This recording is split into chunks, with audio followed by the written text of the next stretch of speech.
Hello, this is John with Brainstorm Comics and Gaming, and this week we're joined by Chandler. Oh, wait, it's not Chandler. It is Chris. Feel the love.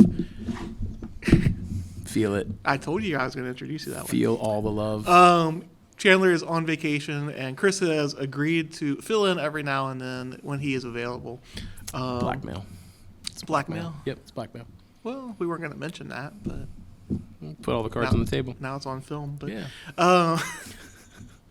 So he is here to discuss a couple of topics with us about the comic topics that are hot for this week. We will start with Ben Reilly. Ben Reilly is getting a new costume. He is apparently returning to the Spider-Man universe because Spider-Man is slated to die. I know that's your dream come true. It's not. I feel bad for poor Peter Parker. But you know what? He's the Al Bundy of comics. After everything they've done to Peter, I think he deserves to die. And I say that with like the most love in my heart that I can muster. For peace, yeah. Okay. Yeah. So Ben Reilly, though, is not only returning, but he's getting a new costume. Mm-hmm. What are your thoughts on the new costume? First of all, I'm glad it's not as good as Miles Morales' new costume. Because that would be a double tragedy in and of itself. Yeah, that one does not look good at all. No. I don't know. I searched hard for an opinion on this, and I don't really have like one. I don't know. It just seems like they changed it. It's a Spider-Man costume. It reminds me of some other Spider-Man costume, but I can't remember from what. It definitely has that like very angular kind of digital feel to it. So for those of you, we'll have a picture of it obviously, but the spider's outstretched to the whole costume. It's not just. It's a little off center too, I think. Yeah, it's not just on the chest like it normally is. Yeah, I think it's a little. I don't want it silly. Maybe not isn't the word, but it seems like the Spider-Man suit. The color scheme, it's very iconic. I feel like you pull 10 people off the street and show them, they're going to know what that is immediately. It just feels kind of unnecessary to change it, maybe. Yeah. Well, they always want to make Ben Reilly different. Like, they're getting rid of the hoodie because that feels very 90s, I guess. Like they gave it to Miles, apparently. Yeah.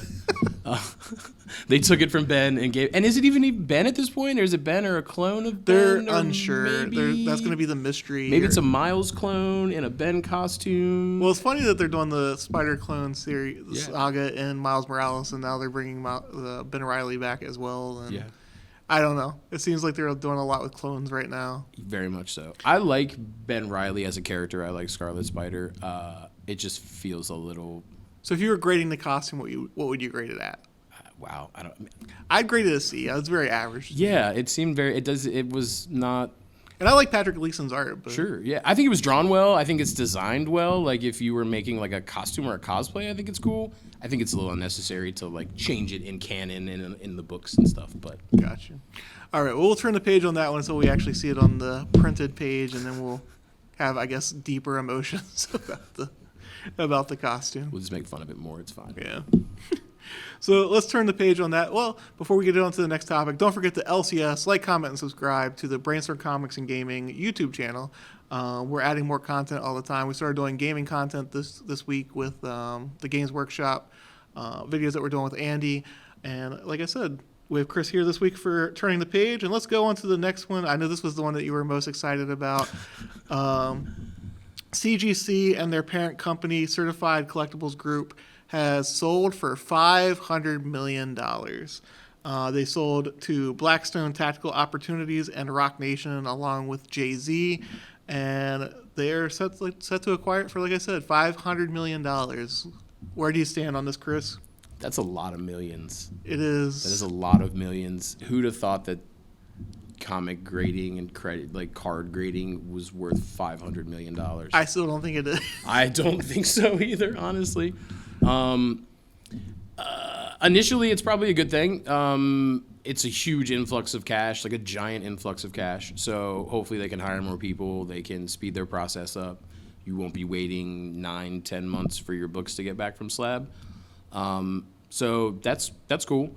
I think long term, we'll have to see. I think it's really going to depend on what the market does. If it stays stable and in this like huge flux that it's in, if it crashes, if all of a sudden people aren't slabbing books, like what's this company going to do? Are they going to, gut CGC and then sell it off again, or So there's, I think anytime you get into that much money and a big investment company like that, things can get a little weird. So I've heard some people speculate about possibilities. One said maybe they'll open a Western office as well as an East Coast office, and that way they can split up the inventory and hopefully speed through their process more. My thing about that is it would have to be in one of the cheaper states out there, because it's definitely not going to be in California. It's definitely not going to be in Washington or Oregon, and maybe Arizona, maybe Texas. Maybe they'll have a Texas one also with CBCS, because both CBCS and CGC are based in two of the cheaper areas of states for workforce. Yeah. And then the other thing that I've heard some people, if not speculate on, at least hope for, is some computer recognition programs that speed up the grading that way, where you slide it through the printer or the scanner, and then it detail the flaws. We live in the future. My only thing about that is if they can do something like that, you still have to turn every page. Yeah. You'd have to. Well, I guess they could build a machine to turn the page, but then what if it gets caught in the machine and This is how Skynet starts. It is. I've seen those movies. This is this is how the Terminators come. So, and then there's other people who were well, maybe they'll start franchises, and I'm how do you start? I don't know. That seemed like a weird one to me. It was a very weird thing for me because I feel like grading is somewhat subjective anyway. I mean, there's definitely criteria for what makes what, but it's still a very human element of someone physically going through that book or that card or whatever, that pair of sneakers. I don't know what they grade now. Yeah. Everything. Everything, yeah. Video games. My life graded at a 3.0. I was very sad. I'm probably lower than that. I'm like a purple label 1.5 maybe. I don't know. It's bad. Also, Blackstone isn't the greatest company in the world. Yeah, you had read some articles about them. Yeah, they've been cited for some not so wholesome things. I think the one article, paraphrasing it, they quoted them as the slumlords of America. Yeah, which isn't cool. The slumlords of corporate America. I guess they own a lot of real estate, not commercial real estate, but residential real estate, and they've been sued a bunch of times. So I wanted allegedly, because I don't want them coming after me. I had to get Chandler on something like that last week because I was I'm not going to call them liars. He goes, I will, and I was okay. I'll get a knock on my door tonight. So going to what you said, but yeah, 5 years from now, if the bubble bursts on comics, if prices are coming down and people don't want to get as much graded, I could easily see them okay, well, we're out of the market now. I think the saving grace of it is that the original owners are minority owners now still, and good on them. That's kind of the dream, to start a company and have someone hand you a big check, a truck full of cash. That's rad. Good on them for sure. I just hope they use it wisely and don't screw over the consumer and the people that have made the industry and that business what it is. Yeah, like I said though, I could easily, like you said earlier, see them sell it if the market does implode. But we will come back to this as time goes on, and we will see what improvements, if any, they make to their process, and we'll still wait a year for slab books. And I'll still probably bash them because that's what I do. We'll just all start using PGX now. Nobody's gonna do that. So we will turn the page on that topic. Before we get to the next one, don't forget we are Brainstorm Comics and Gaming. We have 2 locations here in Maryland. We have one in downtown Frederick. I highly recommend that location if you're looking for a day trip. You want to go have some good food, see some cool stores downtown, or if you're want a more variety in how many games you see, how many back issues you see, I would say go to the Walkersville location. We have over 100,000 back issues there, so it's a lot. Yeah. I know you dive through the back issue bins. I do. Much to my wallet's chagrin, but yeah, I do. So let's move on to the next topic. And that is Free Comic Book Day has a new Something is Killing the Children book coming out. Enter the House of Slaughter. People are excited about it. So excited about it, in fact, that they are paying $20 on eBay for the book before it comes out. Well, how do you feel about Free Comic Book Day is selling for infinite amount of what they are supposed to be? For that's a what is that, a 2,000% increase in price? No, That's only on that other show that we don't Right. talk about. It makes my heart sad. Honestly, it really does. Especially if it's a Free Comic Book Day thing. Like, I guess the spirit of Free Comic Book Day is to get people who aren't necessarily into comics or can afford to buy them all the time. Well, you do records, and you wanted to talk about that also. Yeah, it's So they do a record day. They do Record Store Day every year. It's broken up into 2 or 3 days now. There's like a Black Friday one, and it's all exclusive and stuff. It's a little different because it's money. I think honestly, it breaks down to. But then you say there was one that people were selling for like $400 or $500. Oh, there's always a release that someone will sit out for an entire night to get and then flip on eBay. Before I even get to buy my stuff, you can see resells for 4 or 5 times the cost. I think that's any collectible market, any kind of market where there's that need. There's always going to be flippers. There's always going to be people looking to make a profit.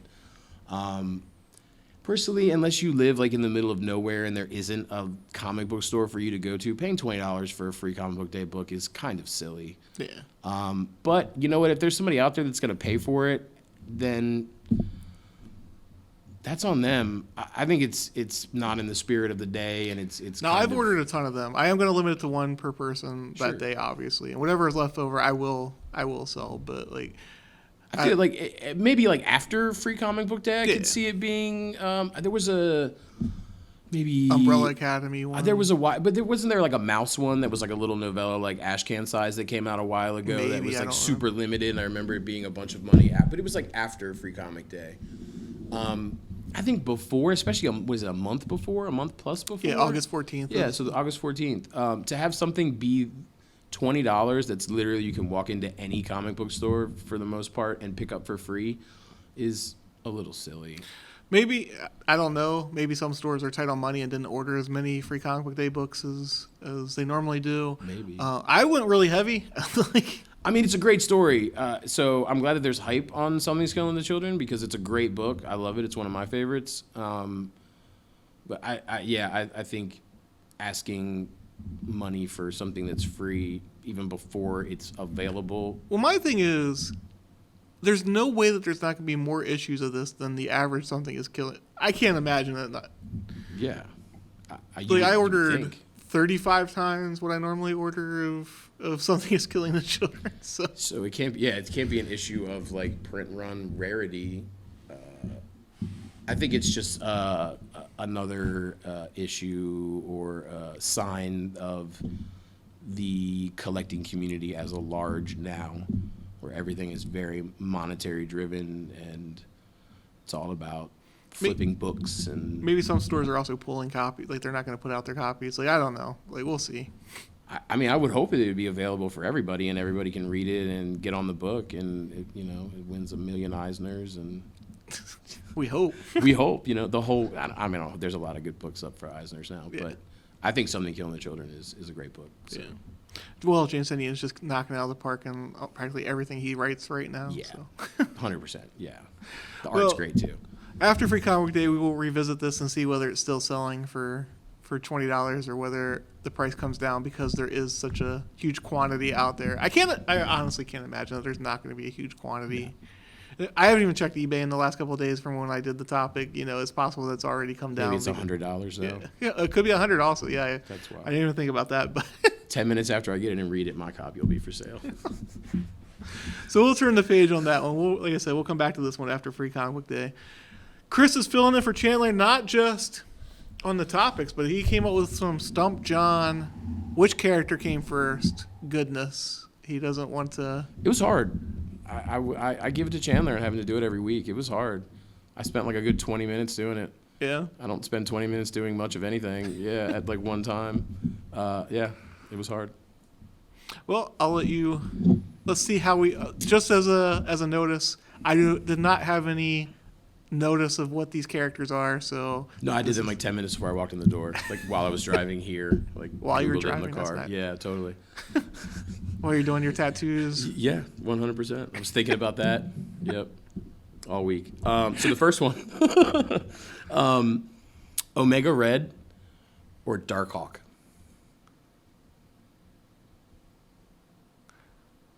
I want to say Darkhawk came first.